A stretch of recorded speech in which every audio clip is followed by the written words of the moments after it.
So what's up? Magandang umaga ulit sa inyong lahat mga kamanok. So another part ulit tayo ng ating mga sagutan sa inyong mga katanungan. So hindi tayo titigil hangga't hindi natin nauubos itong mga katanungan na inyong itinatanong sa akin. So wag na natin masyadong patagalin sapagkat ang dami nga ng tanong, umpisahan na kaagad natin. Alright? So ang tanong na ating uunahin ay galing kay Kwang Gul TV. Ayan, so mega shoutout sa iyo, medyo mahaba-haba to. Ang tanong niya, good day ka manok. Tanong ko lang, yung manok ko kasi dinala ko sa ibang lugar, mga isang buwan mahigit. Okay, isang buwan mahigit siya doon. Pero ang nangyari bigla siyang naging late maturing, namutla. Dahil sobrang early maturing niya noong ako pa yung may alaga. Doon kasi sa napuntahan niya, madami ring mga manok doon. Tapos yung akin, nakalagay lang sa cage. Okay, hindi nila nilalabas. Ngayon, binalik sa akin, late maturing na at maputla. Pero kumakain naman. Kaya lang, sobrang late maturing at pink na ang mukha sa putla. Ano kaya ang gagawin ko dun kamanok? Pumayat na siya eh. Kasi hindi na ganun katakaw. Wala namang sipon, pasagot naman kamanok, medyo mahaba tong tanong ko. Okay? So, may mga kaibigan talaga tayong ganyan na ang babait nilang magpahiram pero pagbalik sa kanila nung manok na hiniram na inibinigay nating maayos, healthy, masigla, wala kang iisiping problema. Pagbalik na lang, naging ganun na lang.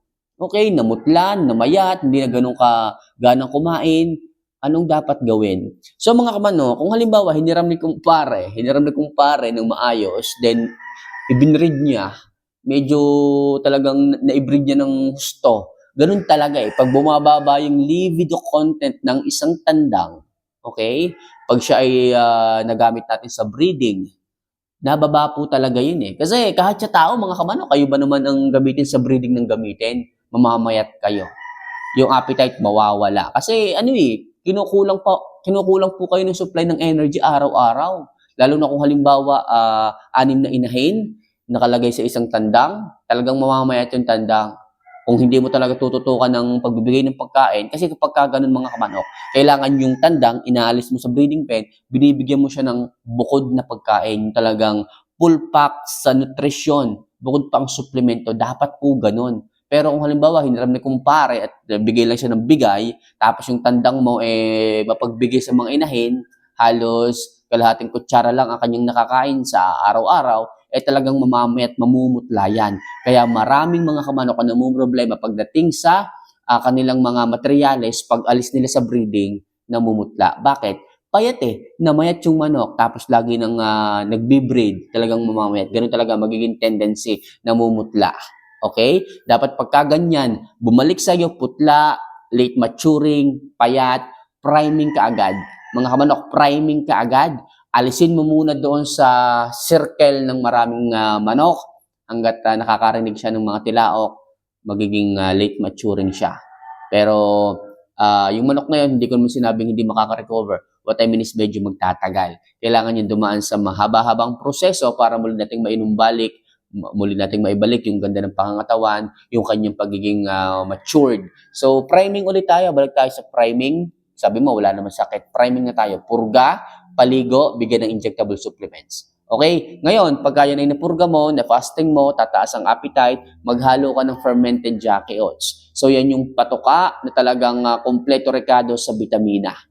Kompleto rekado sa vitamina na hindi mo na kailangan pang mag-isip na kung ano-anong vitamina ang ibibigay.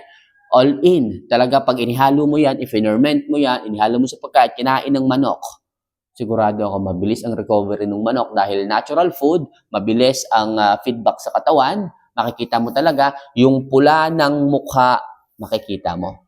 Okay? Pero kung gusto mo na mas mabilis, kombinasyon ng pagkain at ng suplemento, ano po pwede niyong ibigay? Pwede kayo magbigay ng Mega B12. So, mura lang yan para hindi rin masyadong masakit sa bulsa. Mega B12, habang nagbibigay kayo tagahalo ng fermented Jackie oats, mas mabilis ang recovery ng manok, mas mabilis magiging healthy at malusog muli ang mga yan, sigurado ako. Tapos, pakitaan nyo lamang siguro ng isa-isang mga pullets para talagang bumalik po yung matured ng manok.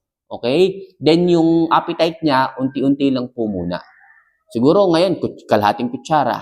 Pag naubos ng manok, adjust tayo, isang kutsara. So, pag naubos ulit ng manok, isa't kalahating kutsara, hanggang sa makuha nyo po yung 35 grams, kung 2 times per day po kayo nagbibigay, hanggang sa makuha nyo yung 35 grams, na yun talaga yung maximum limit ng pagkain ng manok para makarecover muli ang kanyang katawan. So, umpisa mga kamanok, huwag nyo munang paghanapan kaagad ng mabilis na recovery kasi medyo stressful talaga yung pinagdaanan ng manok. Okay, so Quangle TV, magbigay ka rin ng injectable supplements. Kung kaya, pwede ka magbigay dyan weekly kasi medyo maputla, pink na yung mukha. Ramdam ko yung pangit ng manok eh. Pink na yung mukha, talagang namayat na. Baka nga yung balahibo, dry na eh. So, yun. Weekly, pwede kang magpaligo, magbigay ng injectable supplements para mas mabilis. Kasi pag injectable supplements po kasi, halo po kaagad sa bloodstream, mas mabilis po ang feedback sa katawan ng red blood cells. Okay? So, pili ka na lang. Ikaw na lang yung bahalang mamili ng mga B-complex na maaari mong ibigay dyan. Kung sa komportable at hiyang, ikaw na yung bahala. So, Quangle TV, sana mapanood mo to at sana makatulong po ito sa inyong mga alaga. Alright? So, next question tayo. Okay, so ito galing kay Michael Sadicon. Ayan, so Michael, mega shoutout sa'yo. Ang tanong niya is, Idol, ayos lang ba yung sabaw ng Jackie Oats? Nilalagay ko sa pagkain ng sisiw. 1 month and 1 week pa lang ang sisiw ko. Thanks sa'yo, Idol. Yes po, pwede po itong ibigay sa ating mga alaga. Yung sabaw ng fermented Jackie Oats po, pwede po. Halo lang natin pa konti-konti. Kung wet feeding po tayo, pwede po ito.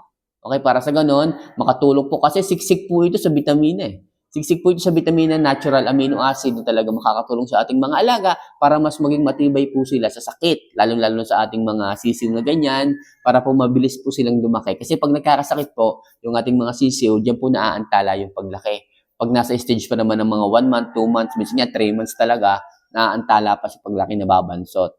To make sure mga kamanok, maaga pa lang ma-introduce na kagad natin to sa isang buwan, sa second month, at pagdating sa third month, dito tayo bibigay ng pakonti-konting fermented Jackie Oats para mas mabilis ang development ng katawan, ng framework ng buto, at maging healthy po sila.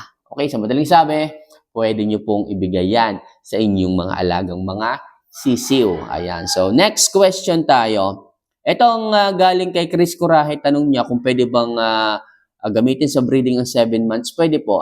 So nasagot ko na po ito, parang 2 beses ko na itong nasagot. Idol, tapusin mo lang yung mga video kasi hindi lang isang topic yung aking ginagawa sa isang video na ganito. Sunod-sunod po yan. It's either 4 question or 5 or 3, depende sa haba.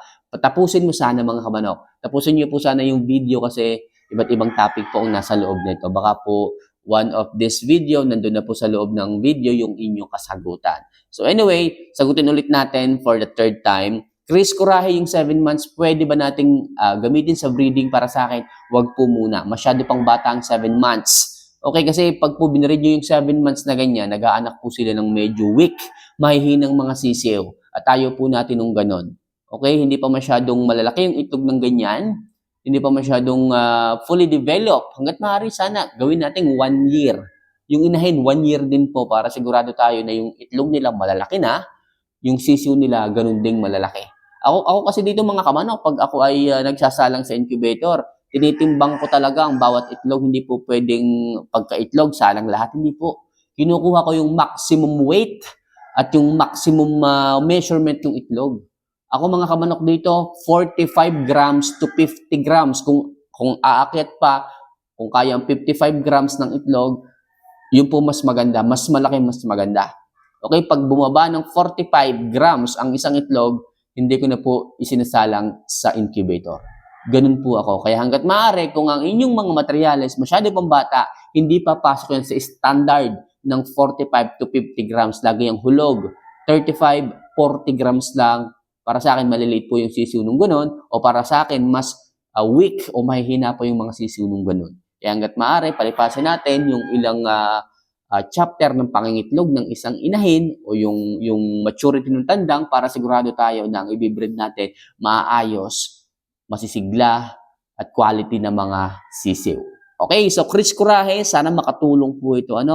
So mga kamanok, lagi kong i-advise sa inyo, tapusin nyo po yung bawat video yung ginagawa ko kasi baka isa doon, nandun na po sa loob ng video ang aking kasagutan. Alright, so next question tayo. Okay, so ito galing kay Jude Rome. Ayan, so boss, May gamot pa ba sa manok na nakalog ang tuhod? Minsan ayos siya maglakad, minsan naalog ang tuhod. Okay? So, kalimitan pag naalog at medyo magulang na yung manok, possible problema to, reject. Okay? Pagka ganyan mga kamanok, inborn po yan, wala tayong magiging solusyon dito. So, inyo pong hilahin ng medyo konti, palikod. Ganyan lang. Huwag nyo masyadong gagalawin. Inyo lang iganon. Pagka naisala sa hulog, possible reject po yan. Diyan pumapasok yung standard natin sa pagpili ng manok. Okay? Pero kung sa tingin mo, parang na ano lang, medyo bata pa sila, para sila ay mga 3 months, 4 months. So, ilagay mo lang yan sa TV. So, madidevelop naman yan. So, yun namang mga pag-alog-alog na ganyan, kung medyo bata pa yung manok, makokorek naman yan. Pag sila ay nasanay sa TV, makikita mo, magiging balansyado muli sila. Kasi ganyan lang sila dahil bata. Pero kung halimbawa, ang manok mo 1 taon na, 2 o 3, na ganyan pa rin, so, problema po yan. Possible, pasok po yan sa mga reject na manok. Okay? So, sana makatulong ito, ano? So, next question, last question muna tayo ngayon. Okay. Ito galing kay King J. Basa. Ayan, so, Idol, magiging binhi yung palay, Idol, magkakaroon yun ng ugat na puti. Ayan, sabi ko nga sa inyo last time, susubukan natin yung fermented palay.